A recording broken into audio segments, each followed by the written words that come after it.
We're going to proceed here. This is the Clark County School District Bond Oversight Committee, Thursday, February 15th, 2024, 11:30 a.m. First off, we're going to go with a roll call.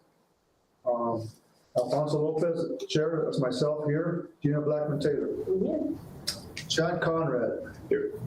Abraham Camego. Here. Matt DeFalco. Here. David Flatt. Present. Byron Goins. Present via remote. Thank you, Brian. Robert Gertison. Present. Nicole Lehman Donadillo. I'm here, thank you. Todd Peterson. I'm here. I had to come in remotely. I'm sorry. That's fine. Thank you, Todd. Yvette Williams. Yvette is also absent. Okay. All right, let's proceed on to item 101, flag salute. Is that please stand? I pledge allegiance to the flag of the United States of America, to the republic for which it stands, one nation, under God, indivisible, with liberty and justice for all.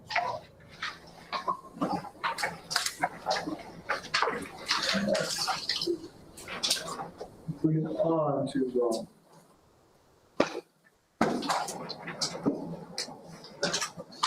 the adopts 1.02, adopt the agenda. Are there any questions or concerns for today's agenda? If not, I would like to have a motion to adopt today's agenda. So moved. We have a motion on the floor. Everyone, for the record, I second it. Camego seconds the motion. All those in favor, please say aye. Aye. Aye. Hi. Hearing none, motion passes. Okay, we're going to move on to 2.01, approval of the minutes. We have give you guys a chance to review the minutes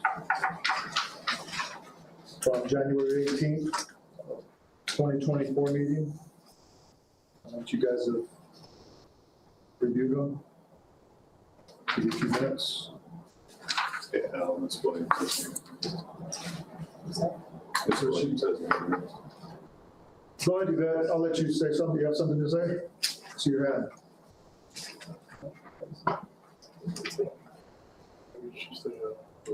She needs to unmute. Oh, I'm sorry. That's right. She does. She did. Yvette. Sorry, I just wanted to make sure you all knew I was in attendance. That was it. Thank you. So thank you, Yvette. We'll correct the record that Yvette Williams is definitely present now.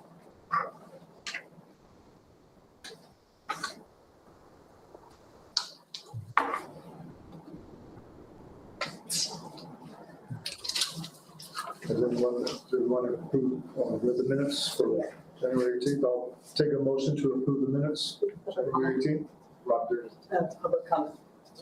I'm sorry. Is there any public comment on the minutes of January 18th? Hearing none. Moving forward for a motion. To motion to approve the minutes. We have a motion on the floor. This is Gina Blackman-Taylor. I'll second. Ms. Gina Blackman-Taylor, second the motion. All those in favor, please say aye. Aye. Aye. Hi. Opposed, say nay. Hearing none, motion passes. Moving on to 2.02, reports by the chair or liaison representatives. First off, that will be Mr. Chad Conrad for finance investment. Do you have anything to report? I have nothing to report. Okay, then we'll move on to Mr. Abraham Camego in construction.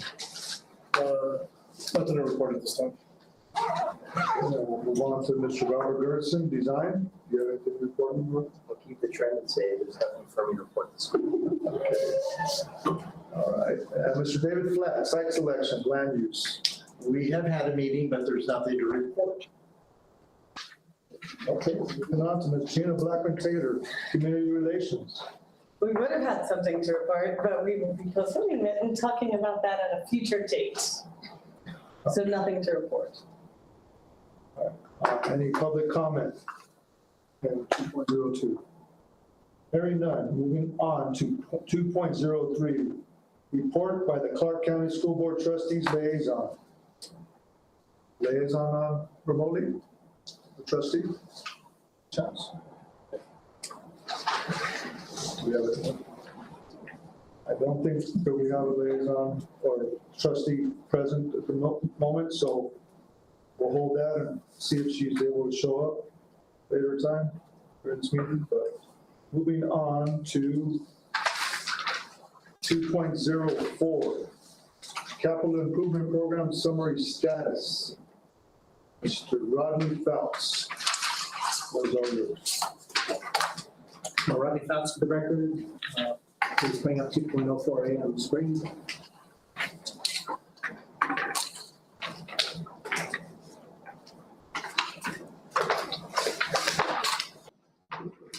Starting with our revenues, we're still at $3.1 billion.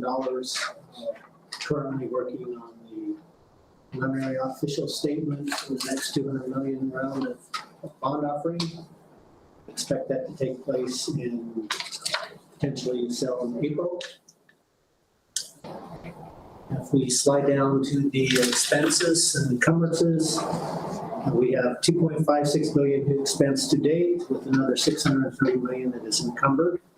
The projects that we're currently working on, it comes to $3.2 billion, leaves us an available cash flow balance of $549 million. And this will be the first time that if you include our encumbrances, that we would actually be in a negative balance, which is where we want to start getting to. Obviously, when we issue the next round of $200 million, and then obviously we'll supplement that negative balance.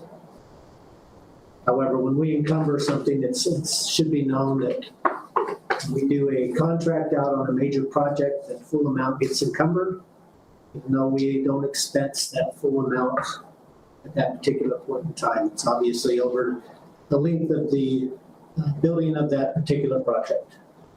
So that's why you see us get to that negative balance. Now, if we can go to the 2.04B, please. I typically have you just go to the end of the last page.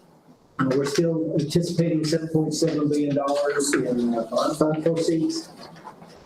We have currently, the budget is $7.38 billion, leaving us just over $300 million left to budget on various projects. We've had some significant changes from the last overall report that I gave you back in September. Our current budget changes have increased $111 million. $45 million of that is in new projects, primarily the comprehensive high school, Cactus and Buffalo, which went up just under $37 million in budget. We have the additions, so we went up $3.3 million on the Eldorado Cafe addition. Comes to replacement schools, we're looking at $31 million in increases. The largest two being the Brown Middle School, which got a 60% OPC. We increased that just under $13 million. And Montobo, we increased just under $11 million. The phase replacements, phase one, we increased that budget $6.5 million.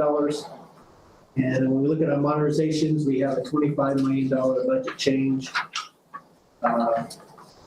Largest being at the Mac Middle School Comprehensive Mod, which is just under $14 million. Again, to reiterate, we typically do budget changes predicated on when we get our opinion of cost, which is basically the phase of design that comes in, provided by our architects. We normally do it on a 60, 95%. However, I've been doing it on a more frequent basis now, utilizing 15 to 30% when I get those, just so that we are trying to keep ahead of the increases as opposed to waiting several months down the road and just doing it at the 60, 95% levels. And obviously that figure changes when we get the bid award, and then we predicate the budget off that.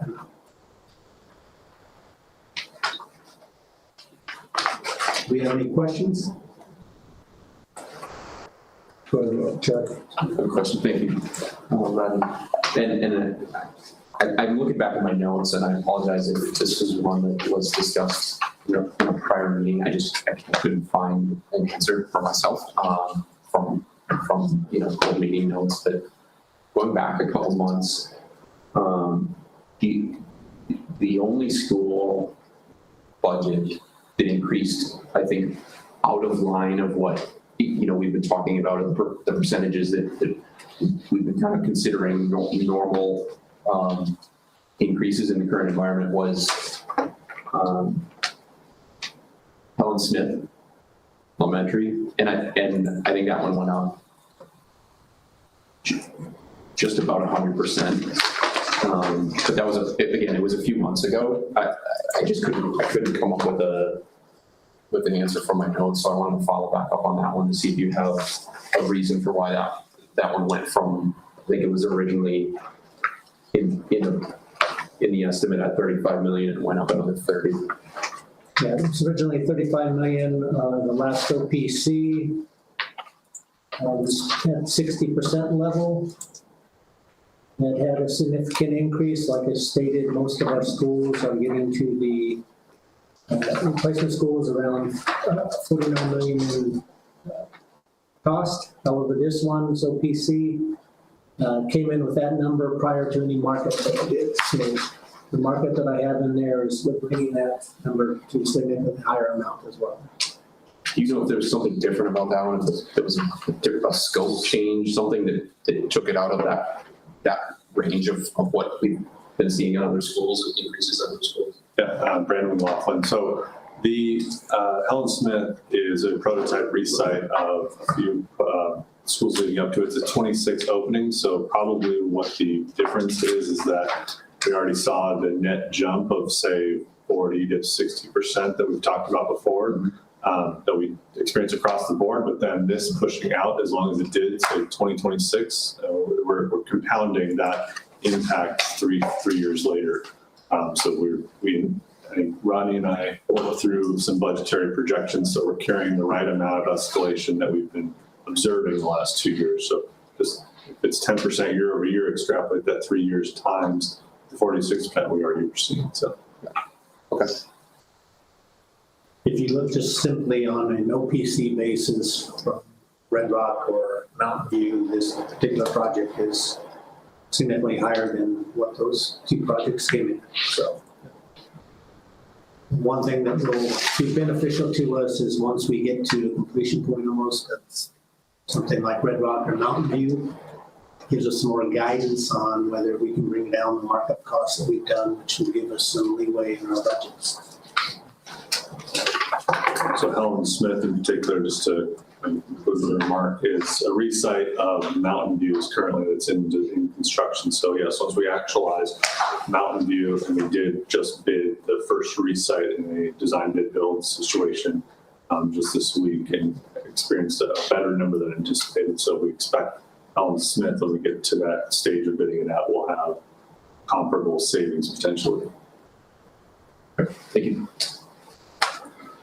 Hey, Ron, for the record, regarding Chaparral, I'm looking at it that it's being rebid for this low voltage. Why is it being rebid again? It's been on the books, off the books, on the books. Are we not getting a general contractor to actually give us some numbers, and then the numbers keep going up each time they come back on the books? So I'll start with this. Let me tell us for the record. Chaparral was rebid primarily because when we bid it the first time, the winning bidder wasn't qualified bond-wise to accept their bid, so we had to go with the second bid, which was Raphael Construction. We were looking at their numbers, particularly in the sense that when they bid on Laughlin Gymnasium and elementary school, we all realized it was a significant amount of money, particularly because they were mobilizing in Laughlin. Wanted to make sure that that was an appropriate bid, so that's why we decided to do a rebid, because Raphael was now winning that particular bid. They came in and comparison-wise to their last bid that they just had, I believe it had gone up about $300,000 or $400,000 compared to what they would have been awarded on the first bid. So that obviously is escalation, but at least it gives us an idea of some comfort. We did have another, I believe, 1 or 2 people that bid on this project, which came in higher than even Raphael's number. So it was more or less kind of getting some guidance on whether we thought, we were being overbid by some of these particular contractors. And with school almost, school year almost ending, how far in the timeline would this delay the project, going into the next school year? Like, is this going to be ready for the next school year for the students? So Brandon McLaughlin, in response, we just rebid it, if it was yesterday or Tuesday this week. So they'll go before the Board of School Trustees for contract approval before the summer starts, and then there are some priority upgrades that'll happen this summer. But overall, our modernization projects are tending to take longer because we're more comprehensive in what we are upgrading. So I think it's approximately a year or two worth of scope in that school. But we're keeping kids in those facilities. We're not having them go elsewhere or providing a portable campus or anything. Thank you. Are there any other questions? I know we've been continually talking about these increases in costs that we've been seeing, which was part of the motivation for working towards a revised CIP 5, CIP 6. In terms of timeline, where are we in a crunch for these projects as they are right now, where we've already got approved, and then where, let me phrase this question, trying to phrase it correctly.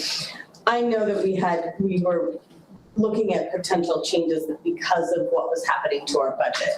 And I know part of that was happening because of how inflated these costs got so quickly. When do we basically start needing to run into where we're having to make those changes? How long can we go before CIP 6 can be looked at again? So Brandon McLaughlin, I'll share it publicly. Yeah, given these circumstances with the Board of School Trustees and the superintendent's complex situation, we're actually holding on to releasing a revision 6 to make sure the priorities are in line with what a new leader might have, but hopefully aligned based on objective data that's in those documents. But I'd say we have a couple of months before we start encumbering large funds or at a decision point, before we start encumbering things that we can't, say, retract back that might not be as high priority as other things on that list. Okay. Thank you. Mr. Graham? Everyone come out for the record. So in general, with everything as all the moving pieces with the school district, do you believe there's going to be is there any delay that's going to be happening with the superintendent and everything with moving these projects forward and getting things approved and the ball rolling? Do you see that as or is there somebody else that can continue approving things? And I know there's a lot of moving pieces. Yeah, so I want to comment on just my piece of it. I'll defer that the superintendent's office is obviously going through their transition, but as it affects us, there are other redundant approvers within things. But like I said, the CIP is a high value thing that ultimately ties in strategically with the district's vision and mission moving forward. So we don't want to be making decisions that maybe the current superintendent or future superintendent will not be aligned with. So that's why we're opting to not move forward with the CIP revision at this point. But there are the capabilities to continue to progress the work as it's currently approved. Thank you so much. Are there any questions from any of the members with us virtually for the capital improvement program? This is Nicole Donadio. No. Anyone else? Hearing none, then I will, finally, is there any public comment on this capital improvement program summary status? Hearing none, we're going to move on to 2.05, Project Workforce Diversity Update. Presentation for the Northeast Career Technical Academy and South Career and Technical Academy Diverse Enterprise Institute. Mr. Brandon McLaughlin, floor is all yours. Thank you, Mr. Chairman, members of the committee, Brandon McLaughlin for the record. I have two colleagues joining me to aid in this presentation. They are two of our general contracting partners that have been huge and instrumental in this effort. So I'll allow them to introduce themselves at this point as well. Good morning. Yeah, it's morning still. Mark Kubike, I'm the Executive Vice President of Corporate. Good morning. My name is Glenn Maxwell, Senior Vice President, Head of Building Group. So next slide, please. So this deck has been, I know, long anticipated. We first gave update on some of the construction-related diversity goals that we had as a unit back in October of 2020. And those were things that were going to be implemented on Northeast Career Technical as we were entering design and construction on that project. Given the political climate at that point, we did have diversity metrics that we wanted to be achieved on that project. So today's outline is going to be about what were we able to achieve on Northeast CTA from some of these diversity goals. And then also the sister project to Northeast Career Technical was similarly a South Career Technical with Penn Building Group that has now entered construction. So we were able to take some lessons learned from Northeast, and then you'll see how we incorporated some of those into South. And then I just wanted to close, but have a brief remark with this slide that all this is cloaked in a diversity, equity, inclusion effort that's going on district-wide. So the things that are encompassed in here are things that I believe we, I won't say piloted, but things that we think are great success metrics for the building program. But just know there are a much larger effort going on district-wide, and obviously construction will have a component within that. So to be continued on maybe what this means as a master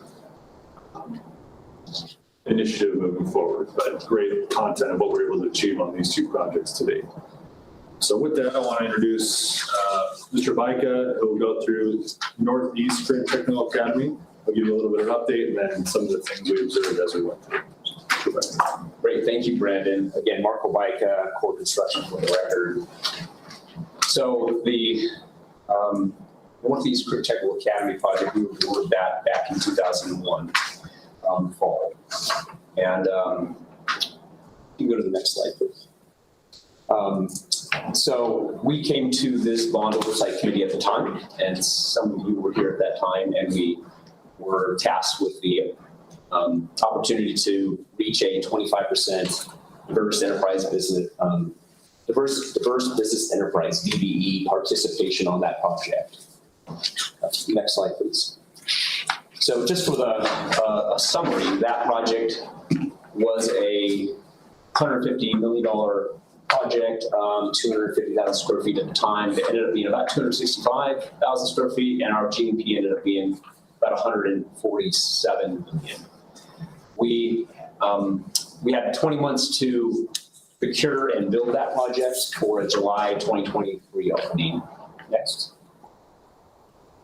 That's just an overview of what the rendering looked like at the time before construction started. And the next slide is just some snapshots of what that beautiful school looks like today as it was opened up in July of 2023. Next. So back in October of 21, when we came to this committee, we talked about our diverse and inclusion goals, that 25% goal, as well as how we were going to achieve that, who we were going to get involved to help us meet those goals. We had a very tight schedule, expedited schedule. And so what we did is we hired, go to the next slide, please. We hired a couple consultants. One consultant, her name is Kaniklo, their diversity consultant that we've used many times as a company, as well as the Paradigm Group here locally. And both of those partners helped us do significant outreach in a fast-paced timeframe. And so we were able to put together 4 GMPs, 4 bid opportunities, and you can see those on the screen.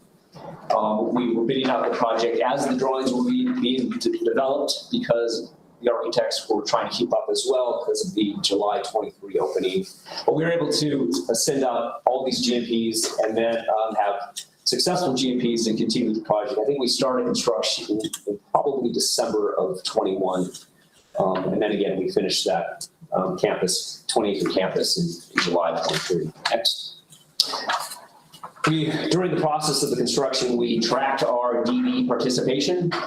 And so we made sure that, they were meeting their goals, they were being paid for the percentage of work they were completing, and really what their scope of work and their contract was compared to the overall direct cost of the project from a percentage standpoint. Next. And so we were pleased to have reached about a 26% DB participation on the direct construction cost of the project. So there was about $128 million, 26%. That's the direct work that was completed by all of our trade partners. Next slide, please. The other thing I wanted to focus on just real quickly was the workforce utilization. This chart shows 10 projects that Port Construction completed for the district over the past handful of years.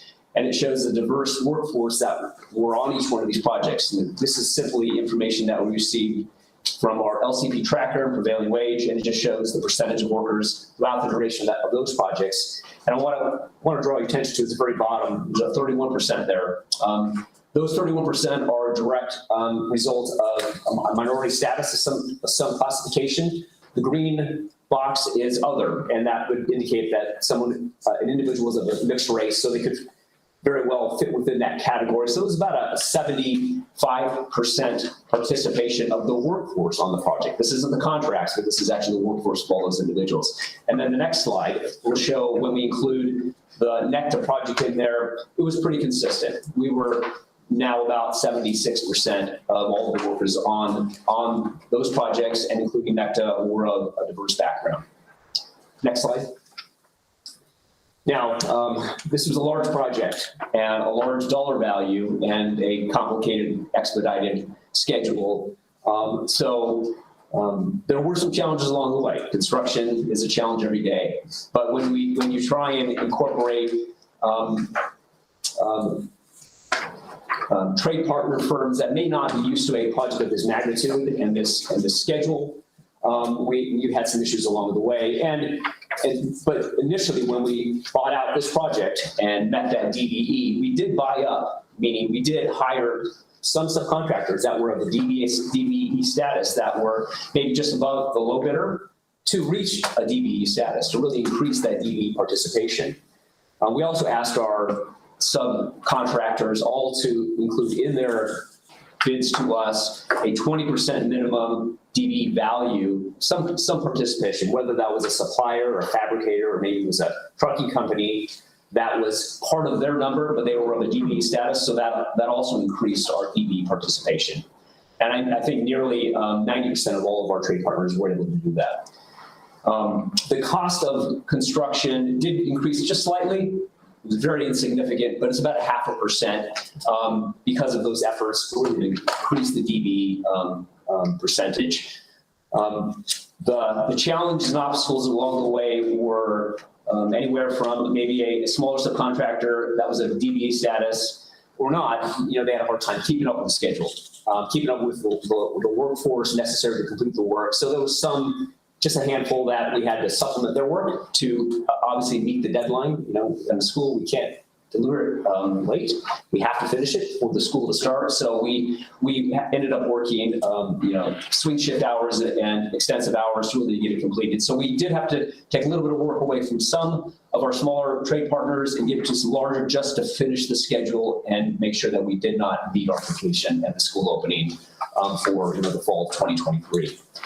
So that's really sums up the project. It was it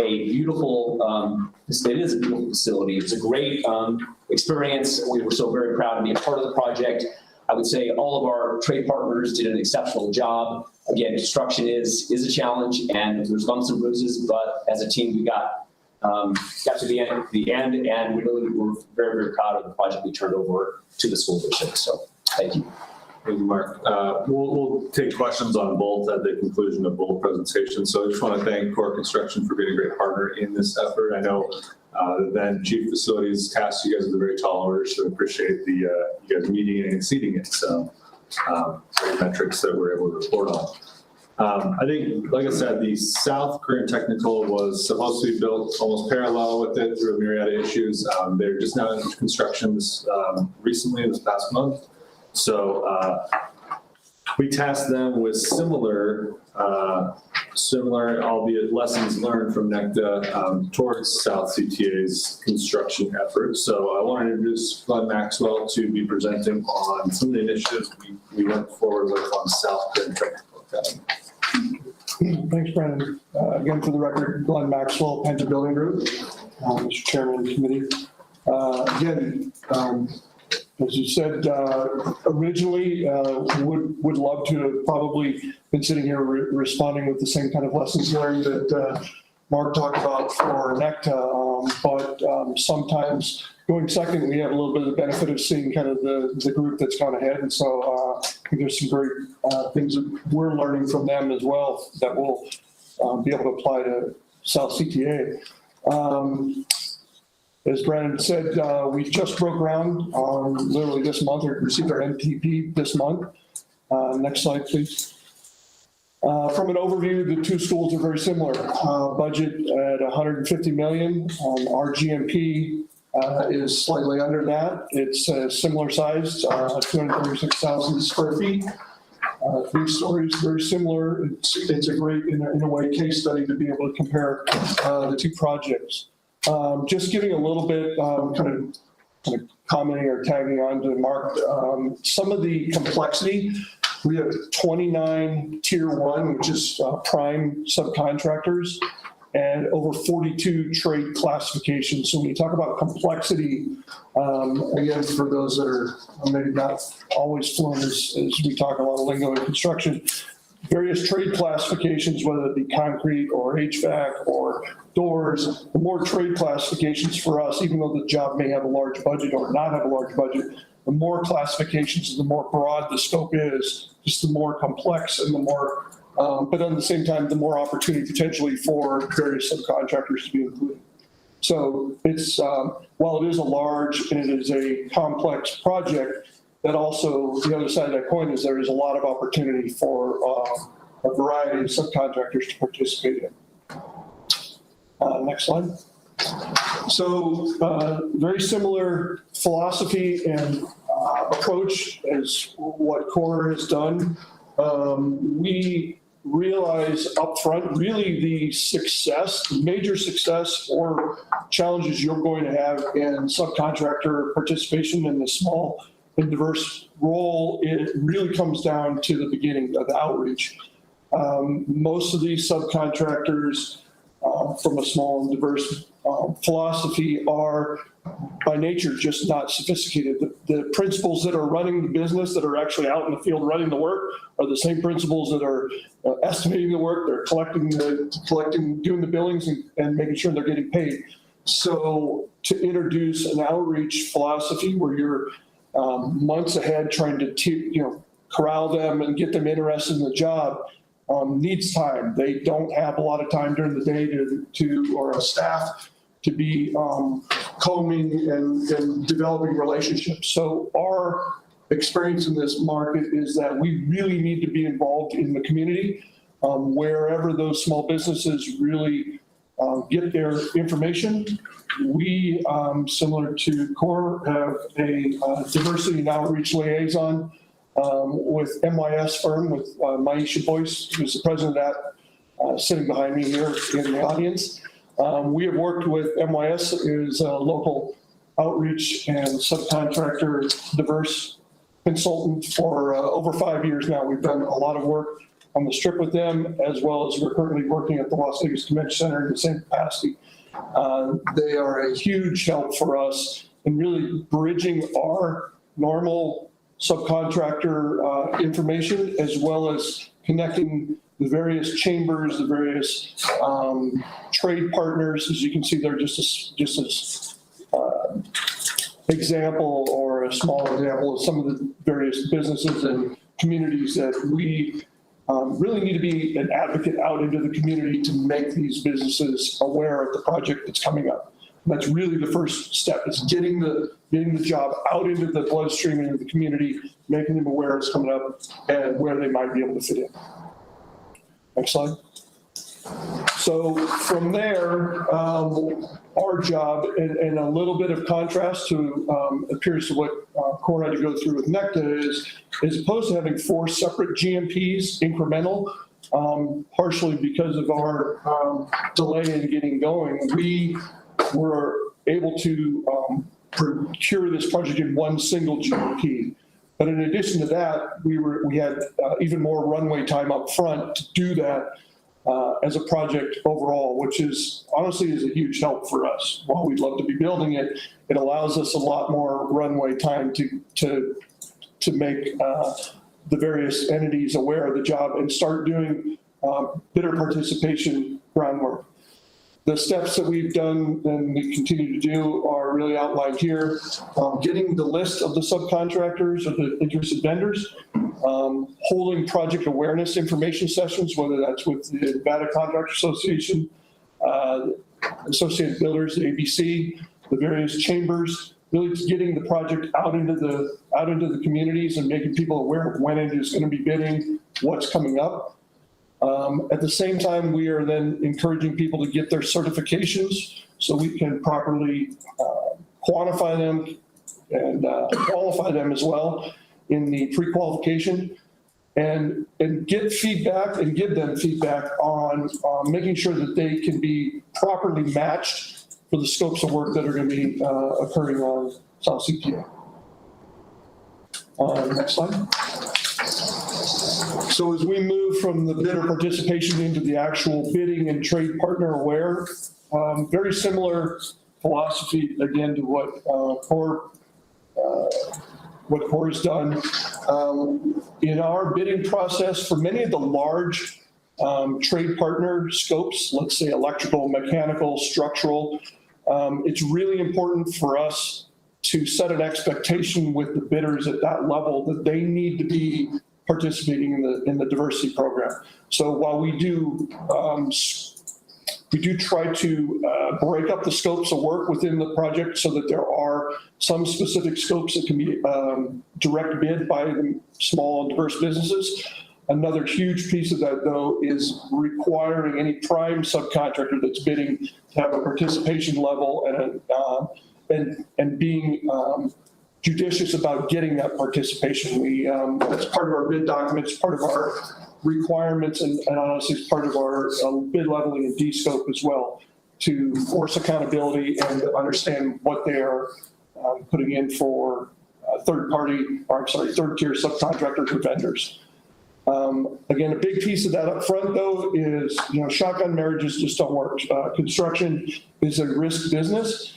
And if there isn't enough time to encourage, the large prime contractors to meet the smaller contractors, have dialogue, try to figure out where they might fit, and instead just force it down their throat and say, go get 20% participation, I don't care how you get it, that ultimately turns into risk for us. And we found that really you just have to work the system and you really have to play matchmaker. And but that, at the end of the day, we find that we break down a lot of barriers for the large contractors. They're much more willing to entertain and produce more participation than if we just force a requirement on it. Some of the potential, as you said, we are just starting, we just got NTP, we were finalizing buyout, but some of the main subcontractors are diverse businesses and small businesses that we anticipate using are listed here. Just by logo at the bottom.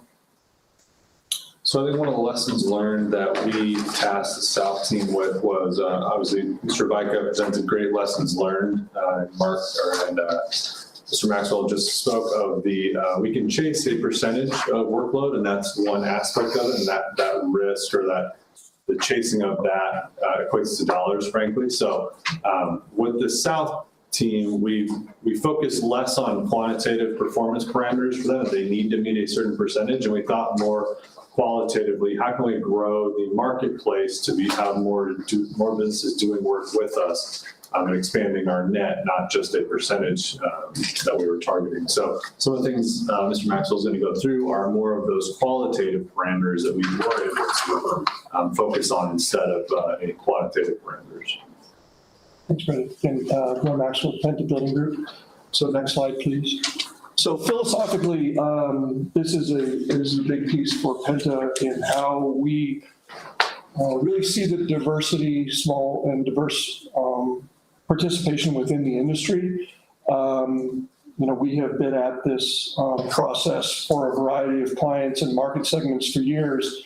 And speaking with Brian, it's very important, and I think it's very refreshing to make sure that, listen, everybody needs a goal. There needs to be an accountability, and there needs to be a metric in order to measure people by from a trade contractor and a contract value standpoint.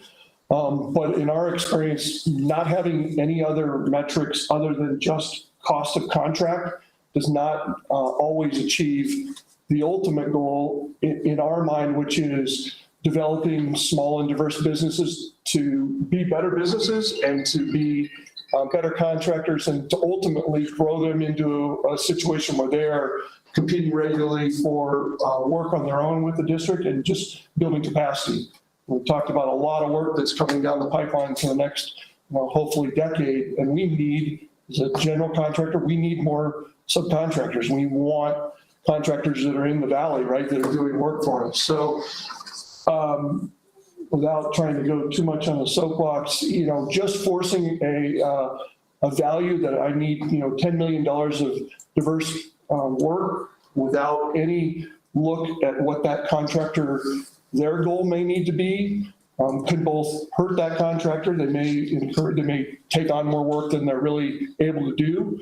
And so for us, a big piece of what MYS helps us with is individual tailoring goals that are qualitative to that business, and then measuring those goals and reporting out on how they're doing. And then as the job winds up, how did they do? What were some of the lessons learned? And just an example here, I mean, they're fairly straightforward. They're fairly intuitive, but a contractor that's got a $500,000 license limit, we look at them and say, look, where do you want to be in a year and a half? You're going to work on a $150 million job. Let's use this job as an opportunity to work with SBA or somebody to get access to capital and increase your license limit or your bonding limit. Many of these contractors don't have sophisticated safety departments, right? But that's a critical piece to be able to work with another general contractor, and GCs don't want to pick somebody to work with them if they don't understand critical safety industry standards. And just, surety limit increases, access to working capital, estimating skill. These are just some examples that we've used in the past. And really the idea for us is to tailor kind of a mentoree report card for them, and then work with either us if they're working direct for us or with our prime subcontractors to see as we move down the job quarterly, how are they doing? Are they falling short? Are they managing the project? Are they slow on their pay applications? And giving them feedback so that really they get better as contractors. The cost component is certainly a piece. We still think that I can't come in here and tell you I'm going to get a less total mark. So we believe that we can achieve similar results for them. And this piece is just another component to that we think is as equally important. So. With that, we'll start to conclude. Equally, I want to share my appreciation for Penta Building Group. I know you guys brought a lot of private sector, private client experiences to the district and how we went about the goals for this project. So Penta's input on this. So with that, I'll go to the next slide. And the next, in fact, so any questions from the committee? Do you have any questions? I have a question. Go ahead. Matthew DeFalco, first of all, thank you, gentlemen, for all your hard work. I think this is great work you've been doing. One thing to jump off the map for me, I think this is reference point 2.05, says on the top, certified payroll and diversity of the workforce. There's a list of demographics, as I would call them, interested in where those came from. And then the other, I think it was represented that to be mixed race. But I would imagine that includes other disadvantaged communities, LGBTQ, veterans, women, all sorts of stuff, right? And it doesn't, first of all. And I'm interested in, on the outreach part, some of those groups I just mentioned aren't included here. There's no LGBTQ groups, there's no veterans groups, there's no women's groups. So Brandon McLaughlin, I'll have Mr. Vica respond first on the LCP items, and then we'll go to Mr. Maxwell. Thank you for the question. Again, Mark Vica, for construction.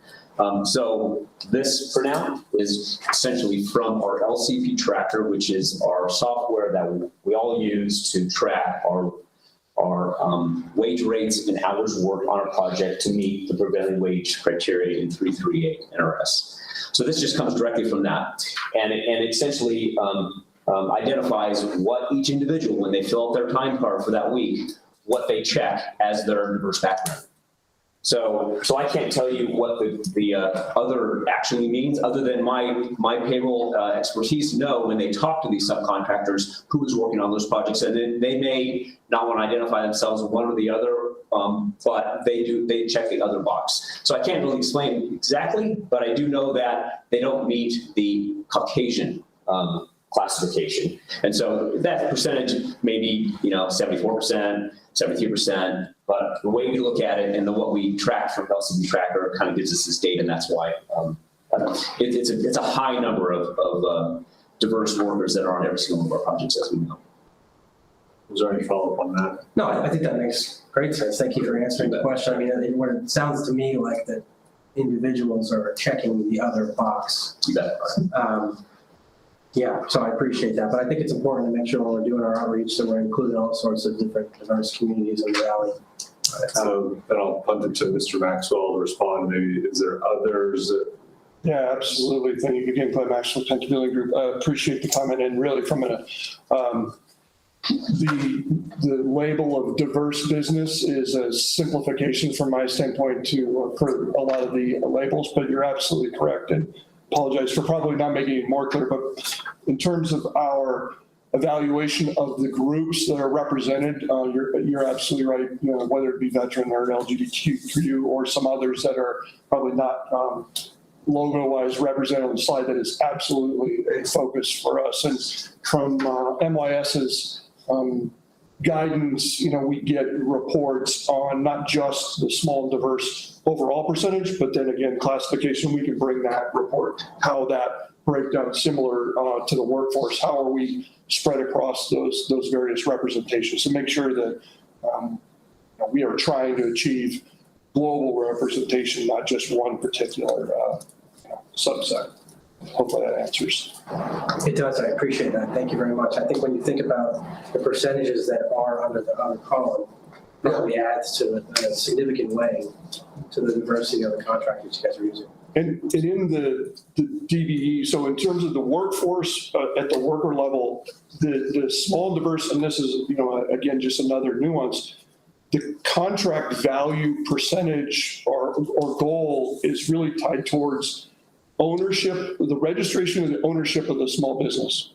So depending on what that small business is certified as, that's where that representation, at least from a dollar value, will fall.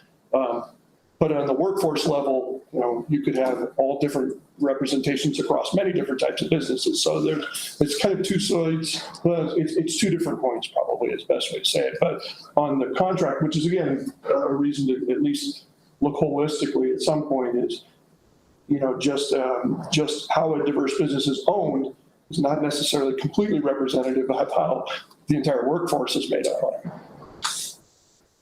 Thank you. It's a big off this outreach for diversity. For when we do other projects, can we start adding more details into that other, so that way we know how many women are on our job sites. I'm a girl dad. I would like to know how the future would look for my daughters, for our vets. Also, maybe for our prisoner system. So, you know, we have hopes for free. So there's a lot of great men and women that are coming out and need a second chance. So we can actually include these numbers. And then also, I would be interested to know how many apprenticeships are available for our future, because as we know, Nevada has a struggle with the workforce in general with all trades. So we need to know with these high schools that we're building and these career technicals, where are these young men, young women going to be going? Are they going to be working for Core, Penta? Somebody many years ago gave me an opportunity, and I started my first job working at the Luxor. So we want to make sure that we can actually trace this to see where we can improve. And then also with such a Hispanic workforce that we have, make sure that trainings and these opportunities are available, because that is our workforce, and I speak safety, so I do safety myself. So making sure that we're doing our outreach and making sure that everybody's not just businesses, but our workers are trained properly in the language that they understand, so that way we can avoid the legal department and all those fines that come around, because nobody, big or small, is in business to have anybody get hurt. So if we could just add more to the other, I think that would be great, because that way we can look at our diversity and our workforce a lot better with the next projects moving forward. Mr. Camino, those great responses. I think they obviously heard. I just want to preface that the data that Mr. Abaika's team presented on this is straight out of LCP Tracker, which is a state authorized thing, so we can advocate for it, being one of the largest public works developers in the state. But ultimately, these are voluntary classifications that are on the LCP when they report their certified payroll, but it's definitely things we can advocate for as a district. Right. Mark Abaika at Corporate Construction. What we do track, and we can track, is whether they checked male or female or other. So we could have added that as well to show how many females and males work on this project. But again, as Brandon said, they limit how many boxes they need to check when they fill out their timesheet and when they actually apply for that work. But as the district is one of the biggest organizations in the state, they can probably have some say when it comes to what other boxes need to be added. Well, we could always be the first. Yeah. Can I ask a follow-up question on that, or just point something out now? Go ahead. I think when you get the SBA or the federal government certification you guys mentioned earlier, you have to specifically say which community your disadvantaged community you represent, right? So I mean, there's got to be some way to identify that data. So Brandon McLaughlin, for the record, yes, there is on the federal side, that is a true statement. Unfortunately, or not unfortunately, but state standards for this tracking mechanism is different. So I think a lot of those we'll see over time do get adopted at a state level too. So I would understand at the federal level, that's policy, and just maybe a matter of time before the state starts to recognize those things as well. I have a different question. Have you guys seen problems from the contractors board helping or being willing to help with the little guys getting increased contractor limits, bonds, or are you seeing from that? Are you seeing any issues with them that maybe we can reach out, help out, because so that way they can partner up with Core, with Penta, and then eventually get to become like all fives and everything like that, So, yeah, Mr. Camino, Mr. Maxwell, you want to start? Sure. I mean, I would say that the NCA, the Nevada Contract Association, I sit on the Diversity Council and on the steering committee. The school board is actually, we've encouraged them, and they have been to several monthly promoting that. And so I would say we are, from that organization specifically, heavily focused on expanding that demographic and that group. So, I mean, there's always more to be done. And the biggest challenge that I see, honestly, is it's not for lack of want. It's a small business time, right? So, but you need more than just an email to get you there. Sometimes you need somebody to encourage you, to drag you out to a meeting and kind of make a connection. So, I think that is something that the district can continue to do and has done already, and would welcome, put you on the docket, anybody that's interested in coming to a monthly meeting and helping to advocate. I think that helps get awareness. Yeah, Mark again, Core Construction. As Glenn mentioned, the Nevada Contractors Association, the biggest voice in our industry for our state to really promote this industry and for the DB companies that are out there. As Glenn said, the Diverse Contractors Committee, I'm part of that as well. I go to that frequently, as well as I present to them to introduce them to all of our projects we have. Matter of fact, we did that when we went, when we were awarded the NECTA project, to introduce it to them so they can get an opportunity. But I think it really starts, to answer your question, really starts with those trade organizations like NCA, like ABC, to bring those smaller companies up, to encourage them, to help them navigate the challenges that come with, the state board as well as NRS.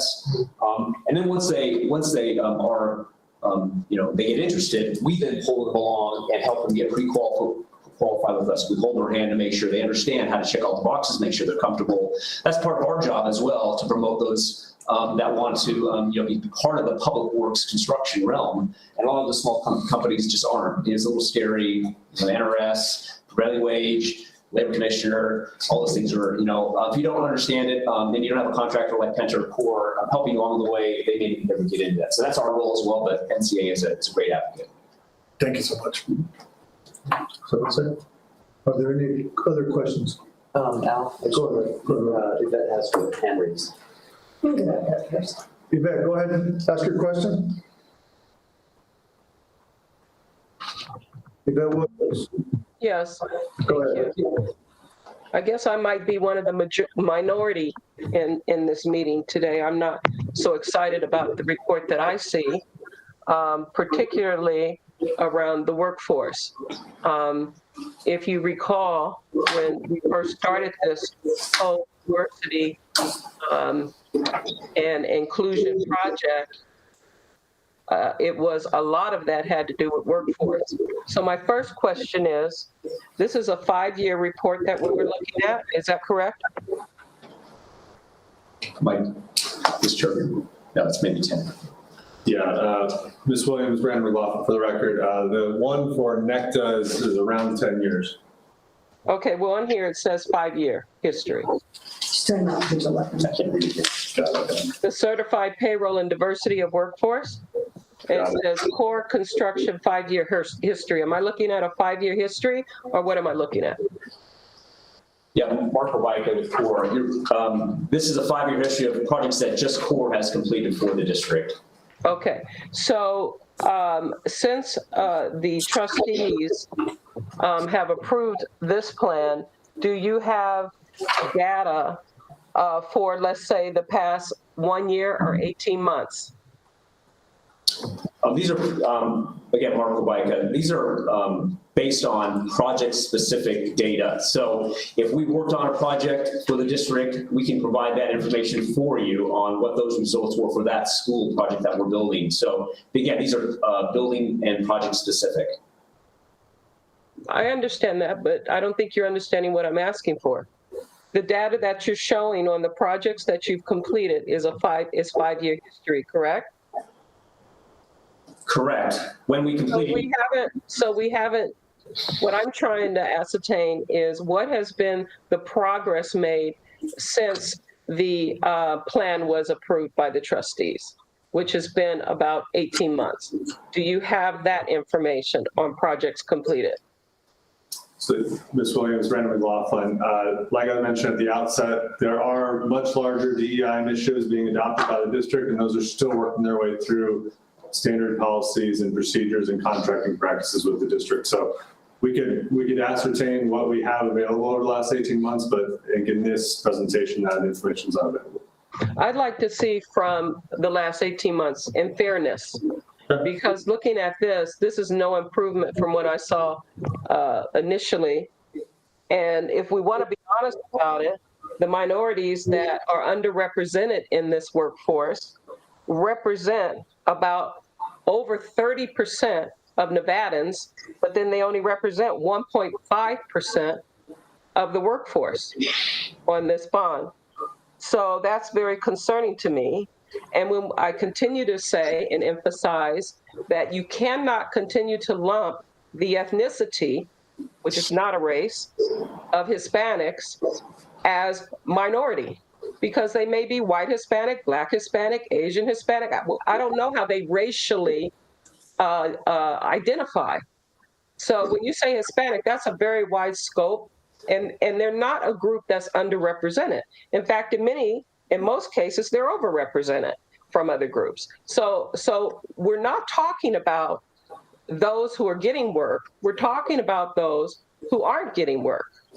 So I'd like to see a more focused effort around specifically how are we narrowing the disparity on this workforce by those who are underrepresented. And I would like to know also, if you could get that data for me, Brandon, as well, I'd like to know what does these percentages represent? Because I'm looking at some of these 0.004, for example. What is that? 2 black workers, 1 Asian worker, 1 Native American worker. I'd like to know what do these percentages represent in employment. So if you could get that number based on just this report that you have here for the five years, I'd like to see what that actually looks like. My other question is, you did answer as it relates to what are the efforts being made to get more buy-in from your contractors.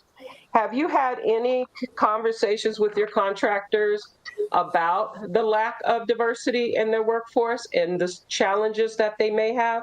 I've done a lot of work in this area, and I know when we were working with the Department of Transportation, one of the big challenges was, and that contractors had, was that they're taking the workers that they get from the union. And so they didn't have diverse workforce from the union. Is that what you're still hearing? Or have you had those kind of conversations on how you're going to improve workforce diversity? Ms. Williams, Brandon McLaughlin. We do have those conversations across the board. I think the conversations with Mr. Maxwell and Mr. Baika are prime examples of that. The goals that came out of both of these projects are byproducts of those discussions. So I'll offer either one of them briefly. Any additional constraints you guys see in procuring diverse work for the work that you have with us? Mark Levitt with Core Construction. The constraints that we do have from a state law standpoint in NRS 338 don't give us latitude to be able to specifically hire one race over the other. The only reference in statute is of veteran-owned companies. So until the state changes their statutes and gives us broader ability to be able to hire and more specifically target some of those trades and those workers and those subcontractors who are owned by other, diverse firms, we really don't have much ability to do that. Our ability is to provide based on the criteria in NRS, and if we don't abide by those current laws, then we're violating the law. So I think that's an order that the first order is for public agencies in the district to really lobby to the state. I think that's not true. First off, you do have a right as a contractor to ask the union to send you a diverse workforce. You can ask that. You can ask them to send a diverse workforce, that you want a diverse workforce, and they can send you that. What I'm told is that they send the next person in line. So then it becomes a question of, well, maybe the union doesn't have black workers, they don't have Asian workers, they don't have Native American workers. If that's the case, then say so. Do they not have diverse workforce that you can hire from? Or are the only workers you're getting are white and Hispanic? Are those the only workers that you're getting on these jobs? Yeah, Ms. Williams, Brandon McLaughlin for the record. I would say that the anecdotal conversation with these two and other contractors, sometimes when we're going to the union halls, there are no workers. So I think that's a valid constraint as well, is that some of our union halls, given the amount of workload happening across the valley, is presenting challenges from a labor availability at large, let alone diverse workers availability. So is there then, Brandon, let me ask you then, is there any efforts to have conversations with the unions about a diverse workforce that Clark County values and wants to adhere to those goals that the trustees have put in place for a diverse workforce? Is that something that have you guys had a conversation with the union, since the contractors are saying they're having a problem finding a diverse workforce? Yes, Ms. Williams, Brandon McLaughlin. So yes, we have discussed these things with the union in the past, and now that some clarity is becoming or is happening around some of these initiatives, we'll continue those conversations for sure. Well, I'd like to know what we can do as communities who are underrepresented and underserved. Yeah. What are things that we can do? So maybe there's opportunities with the apprenticeship program. I know we tried that with Department of Transportation unsuccessfully because they still continued to bring apprentices in that were not underrepresented. So that's always the challenge too.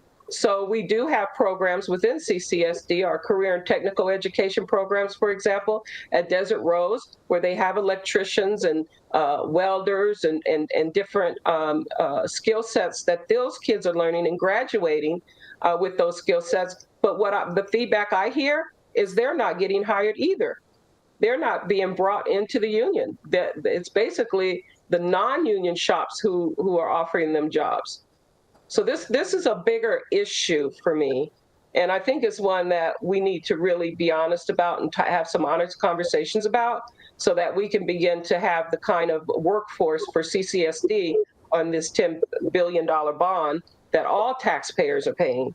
And I think it's a disservice, and I think it's embarrassing, and we should all be embarrassed by the fact that we only have 1.5% of racial minorities represented in our workforce. And I'll leave it at that. If I can chime in, I'm going to work with Brandon on this because I do understand what you're saying. And so I'll work with Brandon and his team because this does fall under the construction. And then that way we can continue to do the diversity and everything that we're trying to do here as a board. And I want to be included in that, please. Okay, I'll provide some updates with you as well. Are there? I have a question. Other questions, Yvette? No, I don't think I'm in a position to ask any more questions. I'm pretty upset. Okay. Are there any other questions from the board when it comes to? I do. Go ahead, Byron. Floor is all yours. I concur with Ms. Williams said as well. I think that is a major problem. I think what probably has to do, we're relying on the unions to tell us, do you have this in your pipeline or do you not? I'm of the belief maybe we need to go in the community and round up all the African Americans that are certified, from electricians and everywhere, and maybe we meet at a stadium and then bring the union down and say, look, here's 300 or 400 certified African American workers that are ready to go, and reverse it from the other way. My concern too is on the DBE participation tracking log. I know Yvette's talking about the workforce, but I'm talking about the businesses. When I look at that subcontractor list, can you tell me, core construction, from that list, how many of those are Black-owned subcontractors? And when I look down at the participating Black agencies that you reach out, all I see is the Urban Chamber of Commerce. I love the Urban Chamber, but not every Black business is a member of the Urban Chamber. So is that the only entity that you're going to look for those type of businesses? Mr. Grimes, Brandon McLaughlin, Mr. Maxwell, here to elaborate. It's a great point. I mean, I think Mr. Grimes, the Urban Chamber is one example, and our outreach liaison and as well as Penta's responsibility is to try to reach to those businesses. You're right, if they are not member, or even if they are a member but not frequenting the Urban Chamber, that just having a meeting there doesn't get us anything, right? So our goal ultimately is to try to make sure there's enough awareness and enough opportunity in wherever those businesses may be frequented or how they may be reached to connect with them. And I think that's part of our challenge and part of our, we don't always get it perfect, but the more we can broadcast the opportunity into various areas, and I'll be honest, some of it is word of mouth too. So I certainly welcome if there are other organizations, let's say, that maybe we should, if you have suggestions, we are all ears for that. Yeah, one of them is the nonprofit I work for, the Economic Opportunity Board of Clark County, which is one of the oldest nonprofits that's been in Vegas since 1964, and we have a workforce division. But what's going to happen is your companies like Core and Penta, y'all have to come into the 89106. You got to come into the 89030. We can't just rely on a broadcast, and I don't even know where the broadcasts are happening. Heck, EOB, we own KCEP radio station. I don't hear anybody advertising from Penta or Core or looking out for folks in the workforce to apply. Some of this is old-fashioned footwork where you have to get out, you have to come into this community. Of course, in the Black community where I live, I've got 95 churches in a 5-mile square radius. If you would like to come on Sunday, I'd like to tour you to each one of those churches. I can guarantee you there's some qualified workforce in there. So I just think that some of these larger corporations have to readjust their strategies and come into the neighborhoods to ask and not just broadcast from afar. Those are my comments. Thank you. Good point, Mr. Goins. Thank you. Thank you, Byron. Are there any other questions from the board? Go ahead, Gina. Hi, Gina Blackman-Taylor for the record. Thank you both for being here. I appreciate this presentation. I didn't look at the time, I just saw you do that. You make me nervous.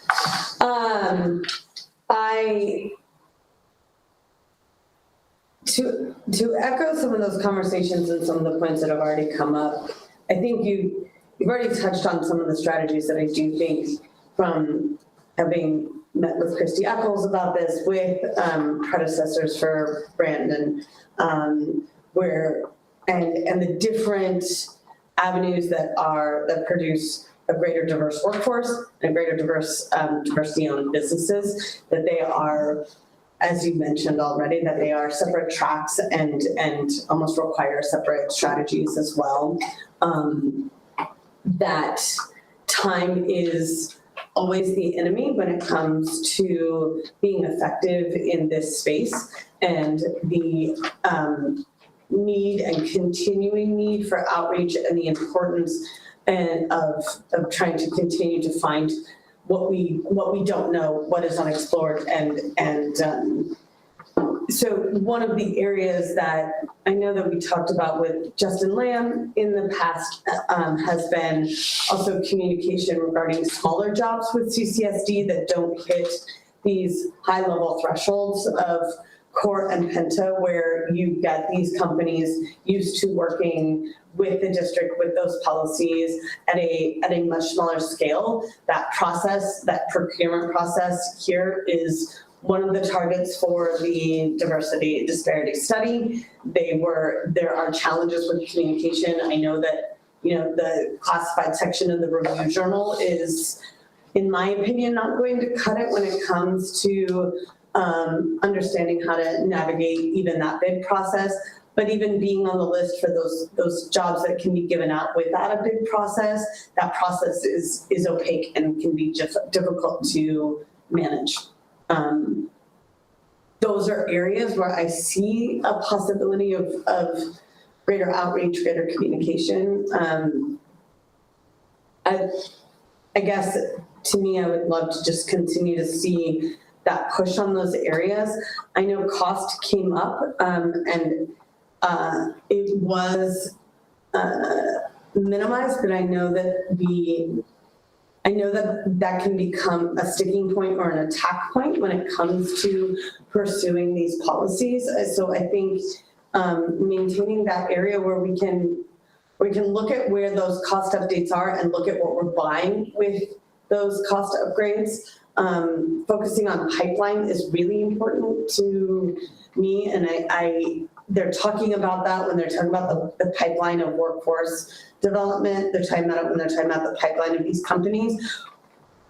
If we don't have workers, if these union halls are empty, if we are not developing these companies, we are going to get ourselves into a lot of trouble when it comes to how much work there's still coming. And I do feel like it is an obligation of a public entity to spend wisely, but also see those aspects as investments in terms of growing some of those businesses in our cores and pentas of the future, whether they get that big or not. I guess if there's that's just been, you talked about soapbox earlier, so that was, I guess I'm enjoying my soapbox as well. But you mentioned that some of these smaller contractors struggle to maintain some of that timeline. What do you think are the most cost-effective solutions to making sure that these investments can continue, that they aren't stopped by critics who comment on that increased cost? Can you speak to the value add that may not show up in just a monetary way? Because I agree that sometimes these numbers can be a hindrance to what you guys are trying to accomplish, but at the same time, we've also seen that without those numbers, people just ignore it as not a priority. So what are the ways in which the efforts that you are making, that you are seeing value beyond what might just be a monetary value? Ms. Blackman Taylor, great question. I'll start with Mr. Baika. Yeah, great question. Again, Mark Baika with CORE. So in other projects that we do that are smaller scale, not the size of a CTA, and again, the CTAs are for whether it's CORE or it's Penta, it's a challenge to get some of these smaller companies involved because they don't have the capacity. I think Glenn spoke of that, the bonding capacity. So on NECTA, we worked feverishly to try and, in the bid process, to try and right-size packages and to partner up a larger firm with a smaller firm. We were successful in doing that on several. And so the other risk of getting a smaller contractor to try and meet an expedited schedule on a big project is they may not have the manpower, may not have the ability, they may be on paper qualified, but maybe they don't have the technical skills to do it from a manpower standpoint. So that's where the struggle came in. But I think on smaller CCSD projects that are trade specific or are just a smaller dollar value, there's a much higher opportunity for those smaller companies with lower bonding capacities to be able to participate in those. And I think the district does see that. Obviously, the district sees that on some of their other specialty projects that they have. But for us, we do that.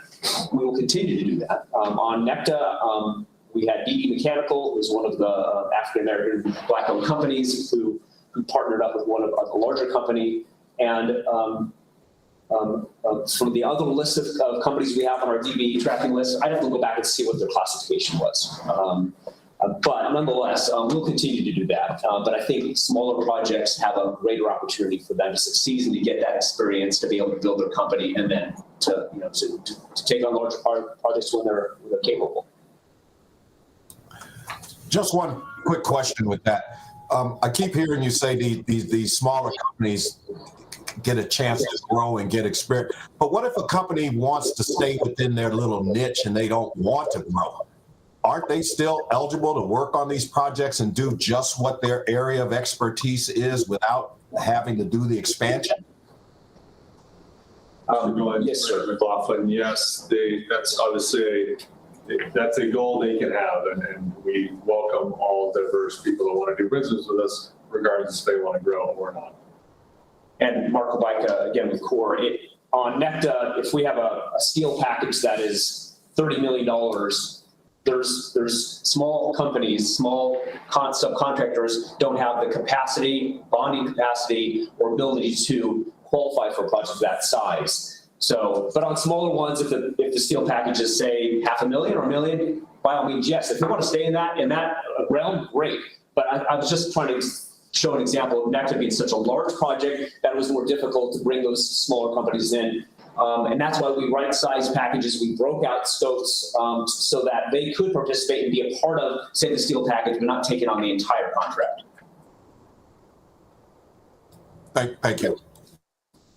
Dr. Taylor. Yeah, I mean, I guess, yeah, part of that is communication, and I know you guys have a chance to talk. Are there ways in which CCSD has already adopted their strategies for some of these lower income, lower scope facilities projects?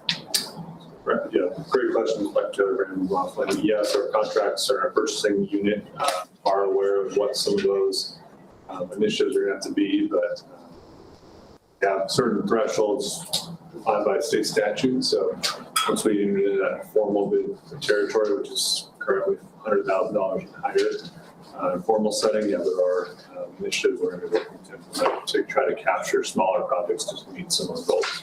Is that part of the policy changes post disparity study? Correct. So we'll be able to have an update on some of that when it comes to a later time, as well as in workforce as well, or is that focusing on ownership?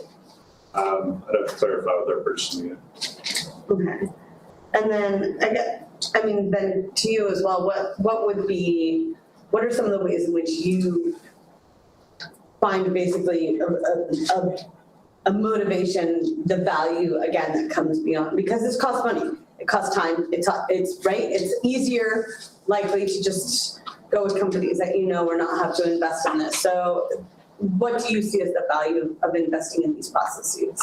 And why is it enough of a motivation then that a percentage becomes less important or relevant? Dr. Taylor, great question. I'll start with Mr. Maxwell because theirs were a lot more qualitative based.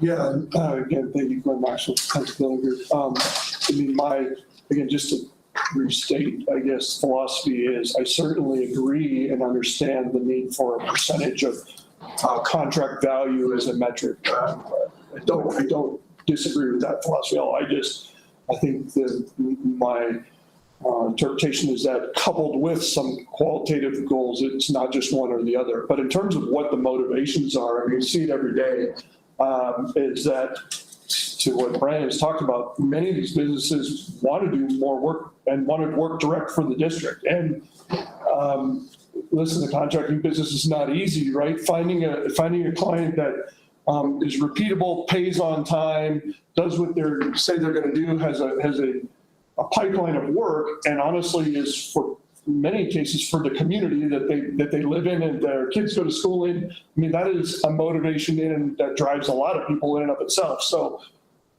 I would agree and echo Mark's comments that having them just get familiarity, if they aren't already with the district, its processes, its bonding requirements, and some of the mechanics that have to go in through the agency of just kind of learning the ropes. Sometimes you just need somebody to show you the way. And then, from a Penta standpoint, listen, we love, as a district's a great partner for us, but we aren't the best fit for some of the work that the district has, whether that's size-based or whether that's particular type of work, delivery method.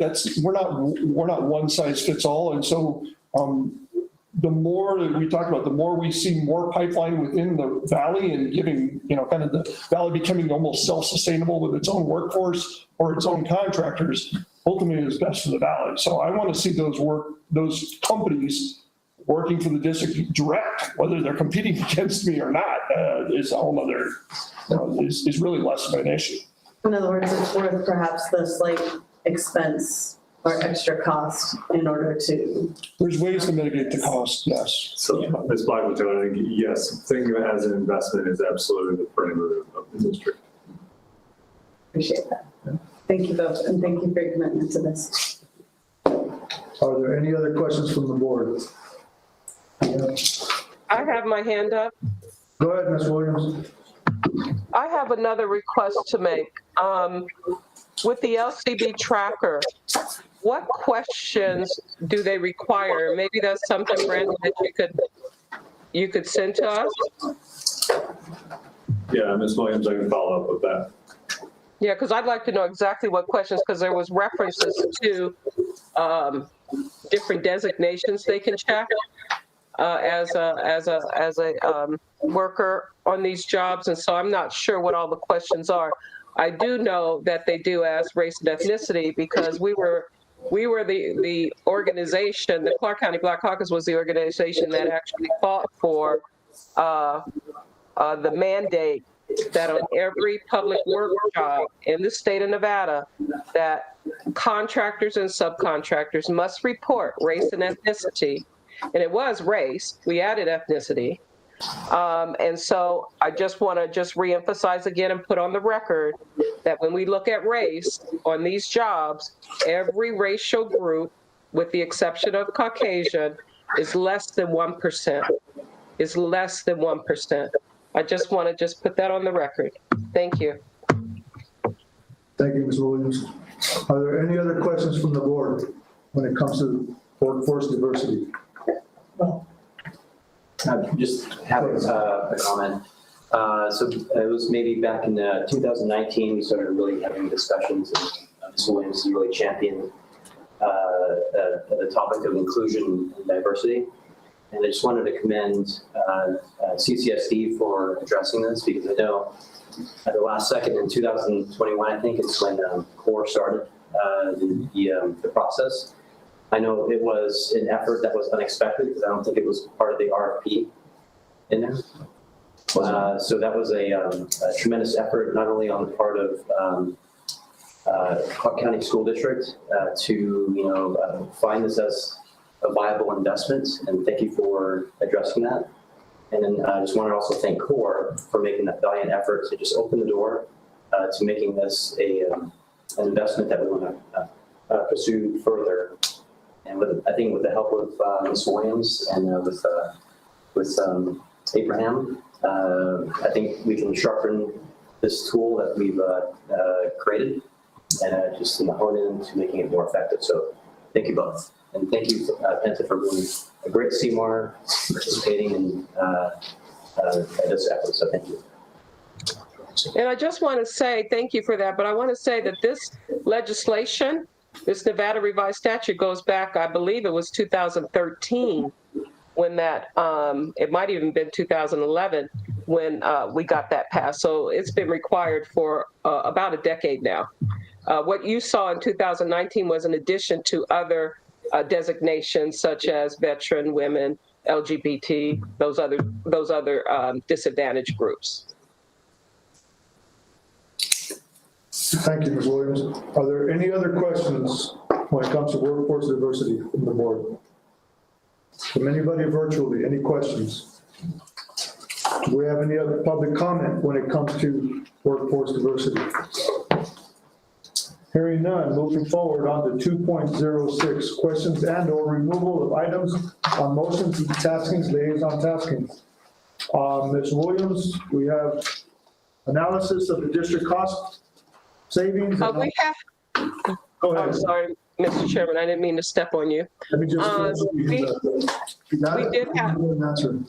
we did have a meeting scheduled, but with the superintendent's resignation, the team was pulled to deal with some other issues. And so we are waiting for that date to be rescheduled.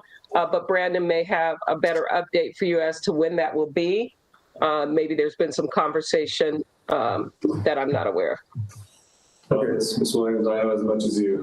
So Yeah. to be rescheduled, correct. So I will follow up because I do have another meeting with Dr. Barton and next week. And so I will add that to my questions for him and see if we can't go ahead and get that date rescheduled. Thank you, Ms. Williams. Moving on to 2.07, well, actually, before any public comment on 2.06, before I continue. Hearing none, moving on to 2.07, future agenda planning. Anybody from the board wish to? Yeah, Abraham, for the record, I would like to reach out to the Southern Nevada's Building and Trades Union and see if we can schedule a meeting and have a representative come and address these questions that were brought up within the workforce. So if I can work with you, Brandon, on that, and then we can put it in the agenda when we can get some dates. Is that something? Yeah, Brandon, welcome for the record. I think that's a great thing we can work through in our liaison update and then bring forward maybe in the future. Perfect, thank you. Yeah, and,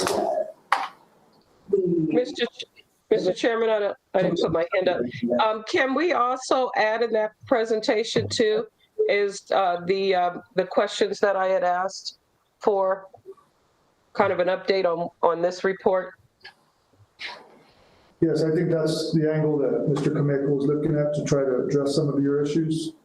Okay, but I had asked facilities for some specific information as well from this, as a result of this report.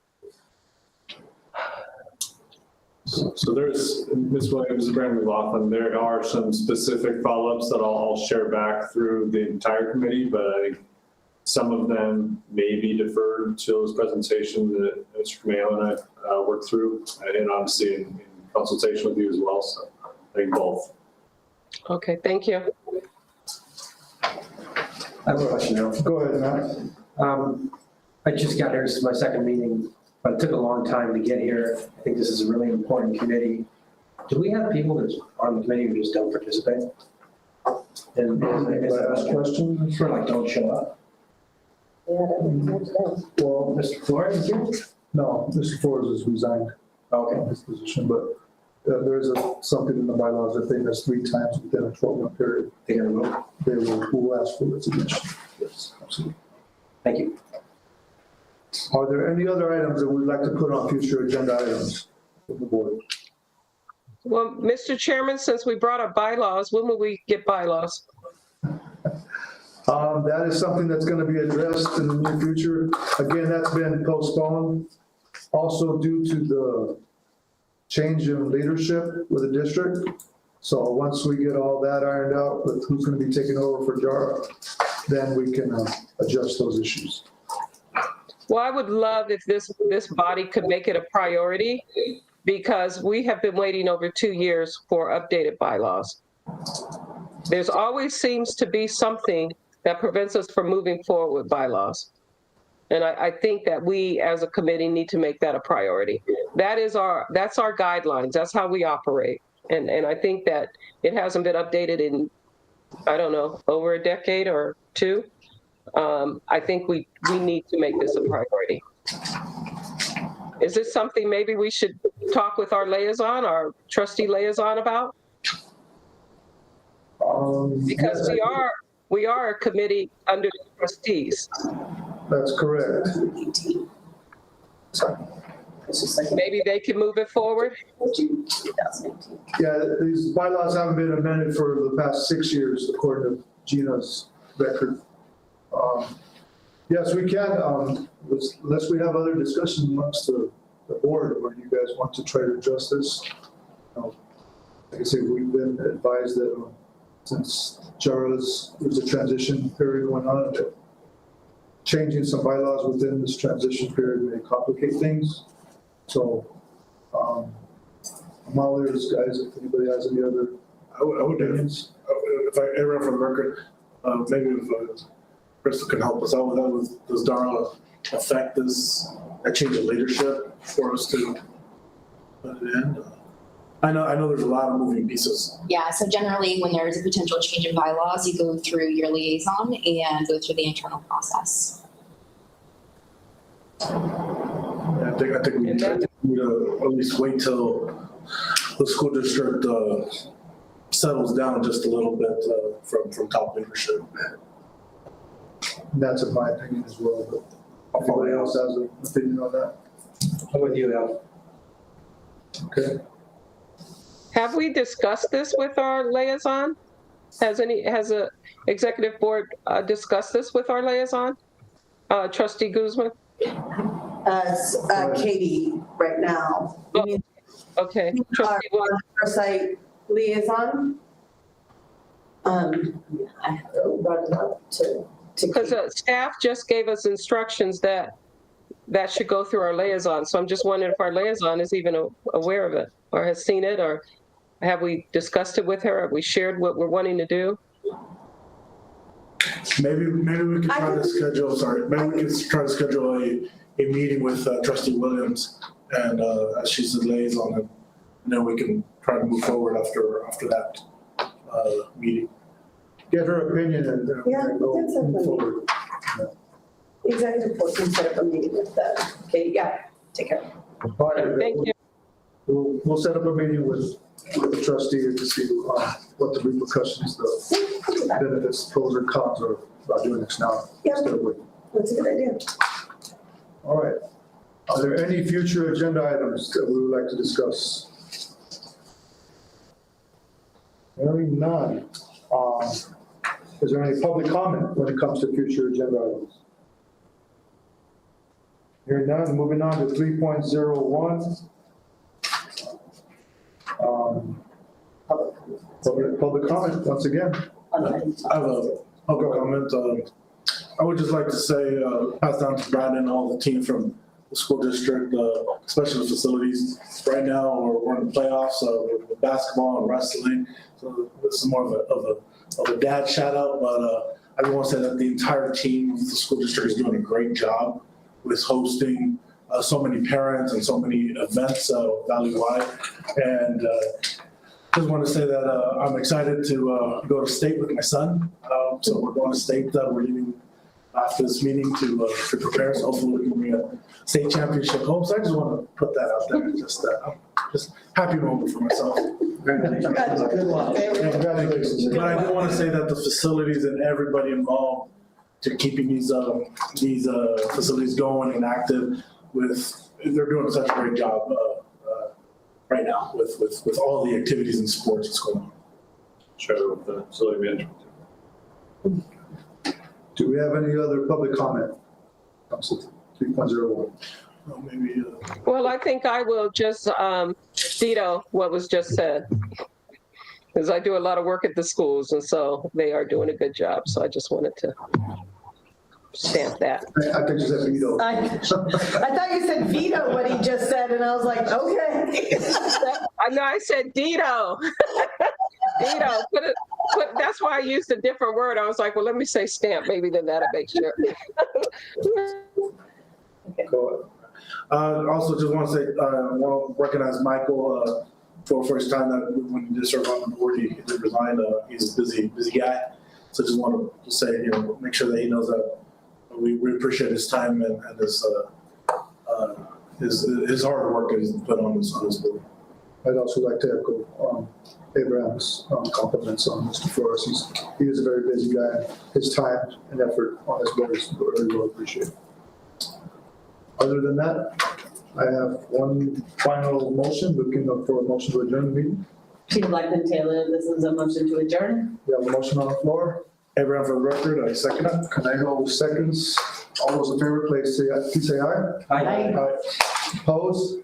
Hearing none, motion carries. Thank you very much. Peace out.